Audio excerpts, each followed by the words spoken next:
Hello guys, welcome to study time. आज हम करने वाले हैं 4, 5, 6 मई का करंट अफेयर्स। तो चलिए स्टार्ट करते हैं पहले क्वेश्चन के साथ। पहला क्वेश्चन है, हाल ही में किस खिलाड़ी को आईपीएल्स गोट कैप्टन घोषित किया गया है? तो जो आईपीएल गोट्स कैप्टन घोषित किया गया है, ये महेंद्र सिंह धोनी जी को घोषित किया गया है। ठीक है, ये क्या है आईपीएल्स गोट? इसका मतलब है कि greatest of all time captain, मतलब आईपीएल में जो सबसे बेहतर कप्तान है वो महेंद्र सिंह धोनी जी हैं। जैसा कि आप जानते ही हैं कि लगभग जितने भी आईपीएल सीज़न हुए हैं सभी में इनकी टीम फाइनल में पहुंची है। ठीक है, और एक ऐसा सीज़न था जहां पर फाइनल में नहीं पहुंची थी, तो उसके अलावा हर बार इनकी टीम फाइनल में पहुंची है। हाँ, जीती ज़रूर 3 बार ही है, बट पहुंची लगभग हर बार है। एक बार नहीं पहुंची थी और 2 बार तो ये इनकी टीम खेली ही नहीं है क्योंकि बैन हो गया था इनकी टीम पर, मतलब जो कि चेन्नई सुपर किंग है। ठीक है, तो याद रखिएगा कि आईपीएल्स गोट कैप्टन किसे दिया गया है, ये महेंद्र सिंह धोनी जी को बोला गया है। चलिए अगला सवाल। तो अगला सवाल है, how the onion got its layer पुस्तक के लेखक कौन है? तो अभी हाल ही में ये पुस्तक रिलीज़ की गई है, इसको पब्लिश किया गया है। How the onion got its layer पुस्तक के जो लेखक हैं वो हैं सुधा मूर्ति जी। तो इनका नाम याद रखिएगा, सुधा मूर्ति जी, और ये इनकी पुस्तक है। ठीक है, चलिए अगला सवाल।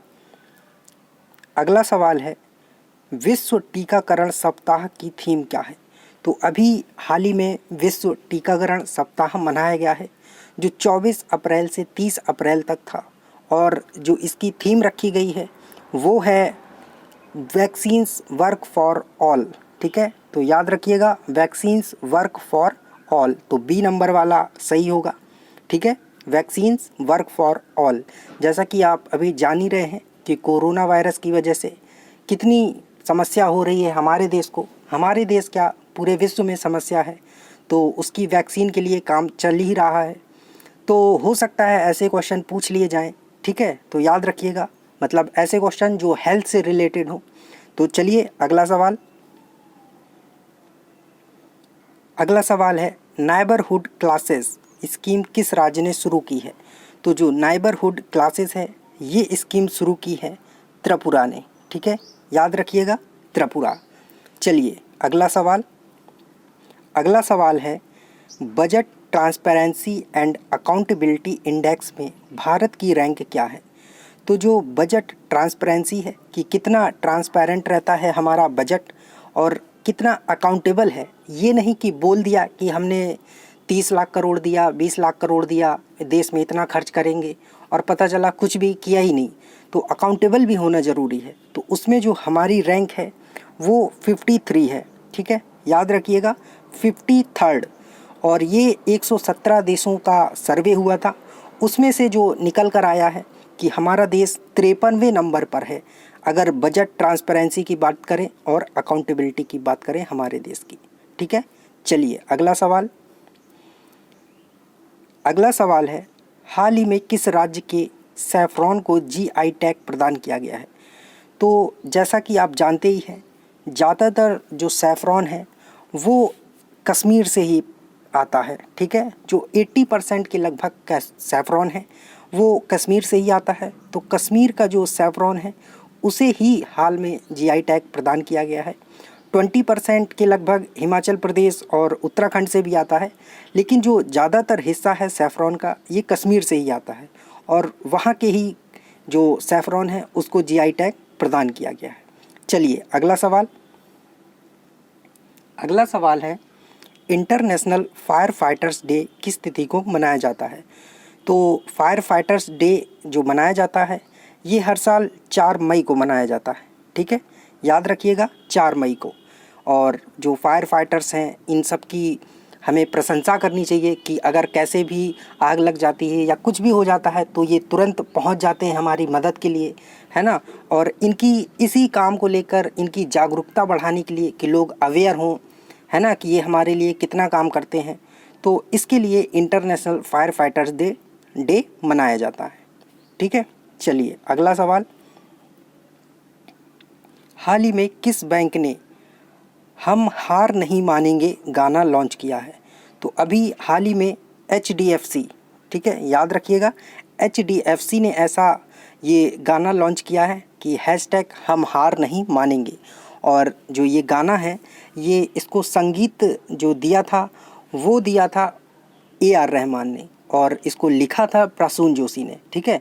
और कोरोना के लिए ये गाना लिखा गया है, मतलब उसकी प्रशंसा करने के लिए नहीं लिखा गया है, मतलब इसलिए लिखा गया कि हाँ हम हार नहीं मानेंगे, और अपने आप को मोटिवेट रखने के लिए, ठीक है। बात करते हैं HDFC की, तो इसका हेड क्वार्टर मुंबई में है, और जो अभी हेड हैं वो आदित्य पुरी जी हैं, ठीक है, याद रखिएगा आदित्य पुरी।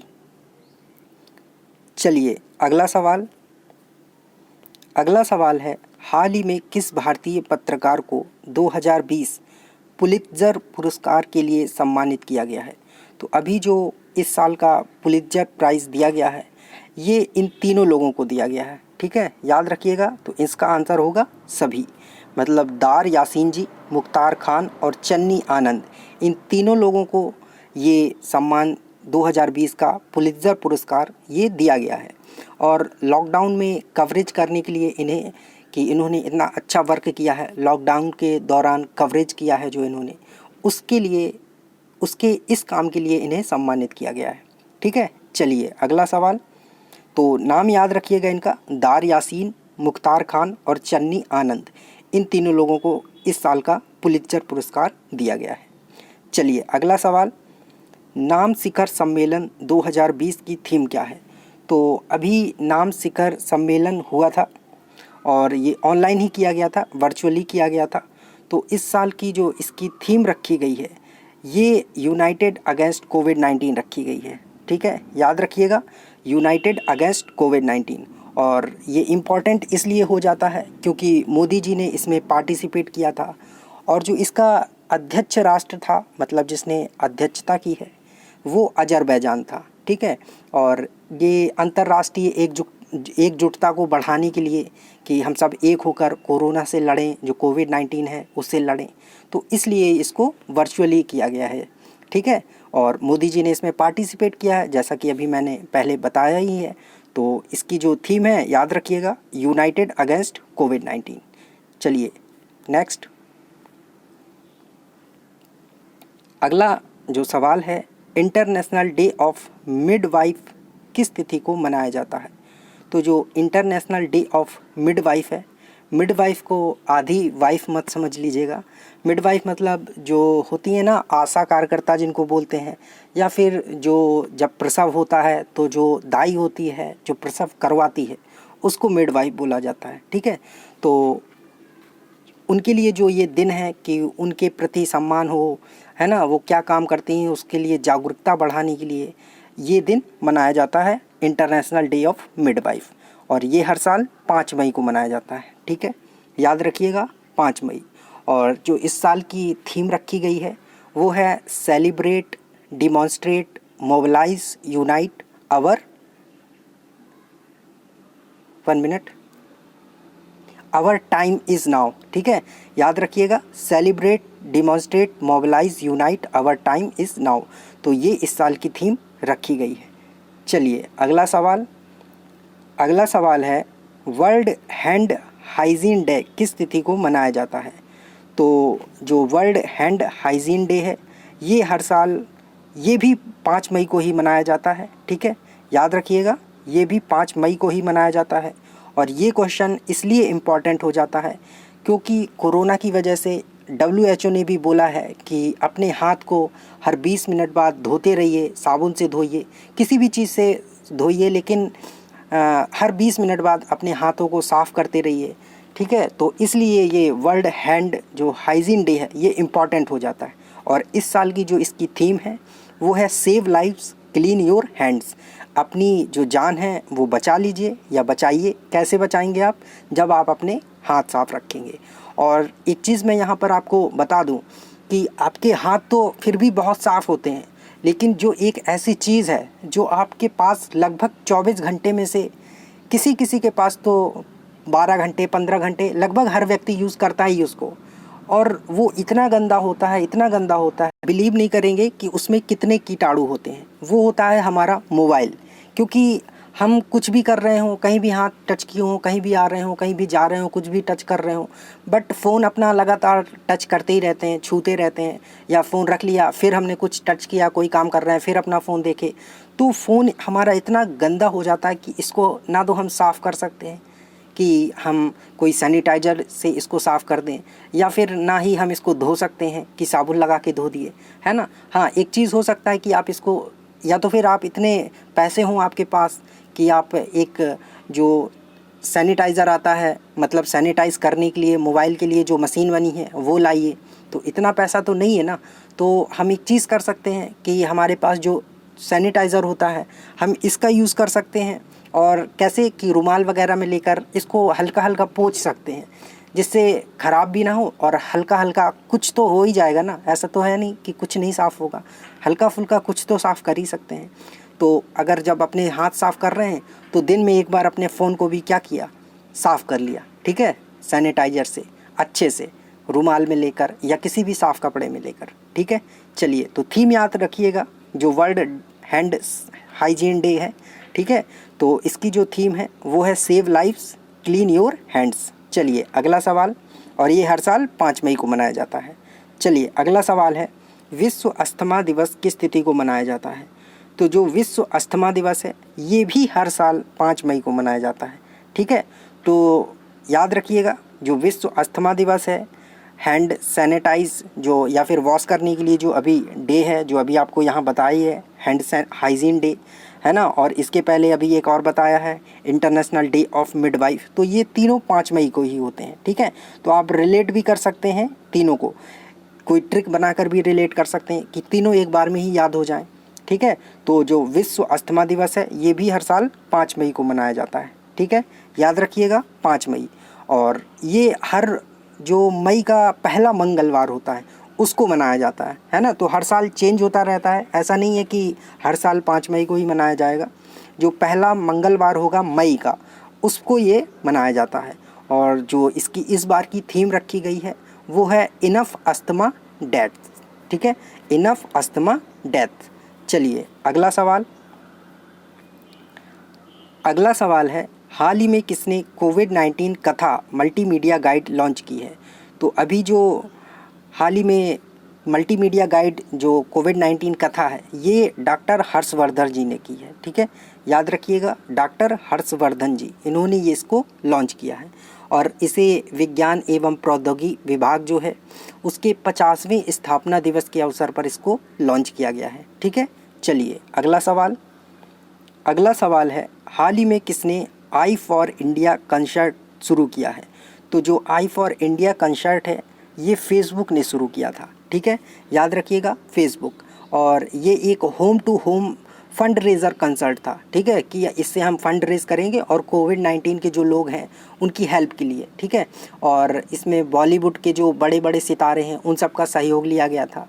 चलिए अगला सवाल, अगला सवाल है, एग्ज़िट ऐप किस राज्य ने शुरू किया है। तो एग्ज़िट ऐप जो है ये पश्चिम बंगाल का है, याद रखिएगा, पश्चिम बंगाल, दीदी जी का है, ठीक है।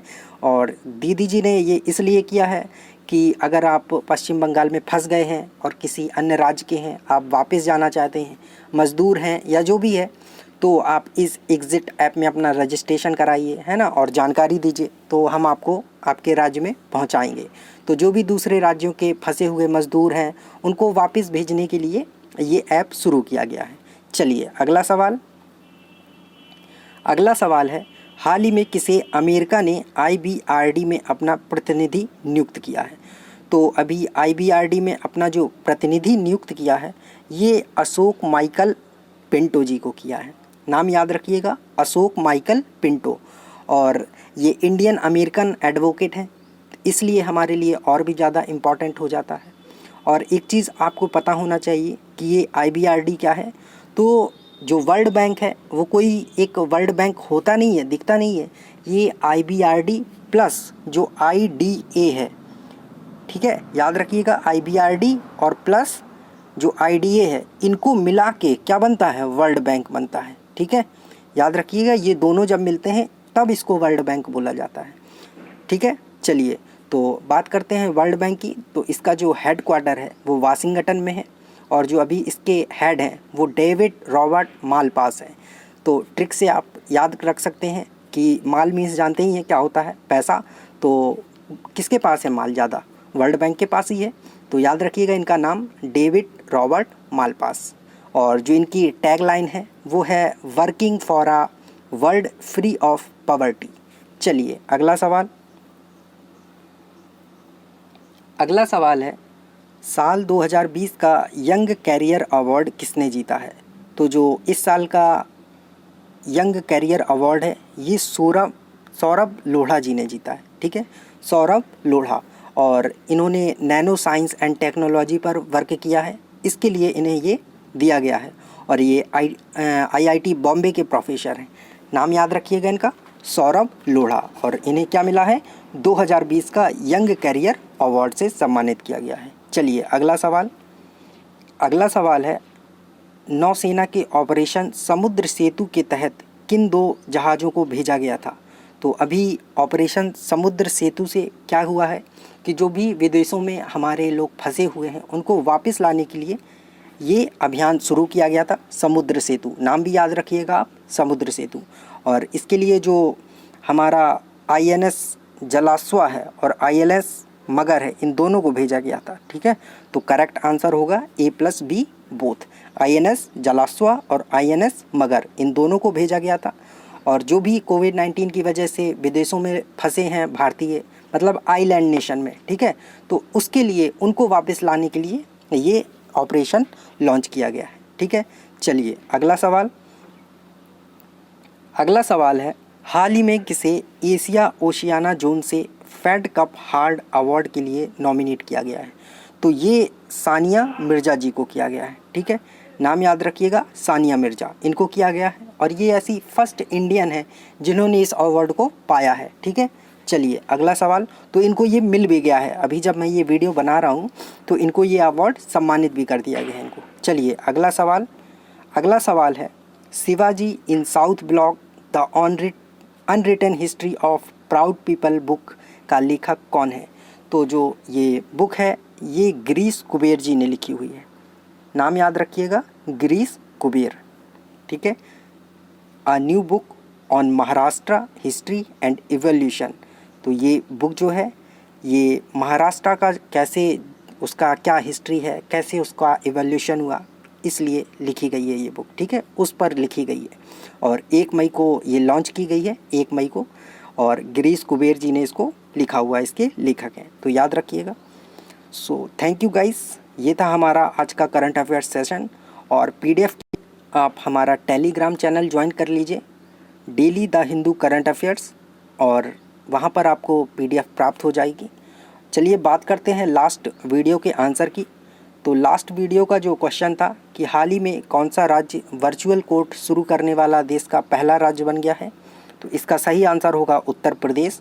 और आज का जो क्वेश्चन ऑफ द डे है ये है कि USA ने किसे OECD के लिए अपना प्रतिनिधि बनाया हुआ है, किसे नियुक्त किया है? ठीक है, तो यहाँ पर मैं आपको आंसर बता दे रहा हूँ क्योंकि कल के सेशन में मैंने इनका नाम गलत प्रोनाउंसिएट कर दिया था क्योंकि टाइपिंग मिस्टेक थी, इस वजह से। तो वहाँ पर मैंने मनीष बोल दिया था, मनीष नहीं था, मनीषा सिंह जी था। ठीक है, याद रखिएगा, मनीषा सिंह। चलिए थैंक यू, मिलते हैं कल नए सेशन के साथ।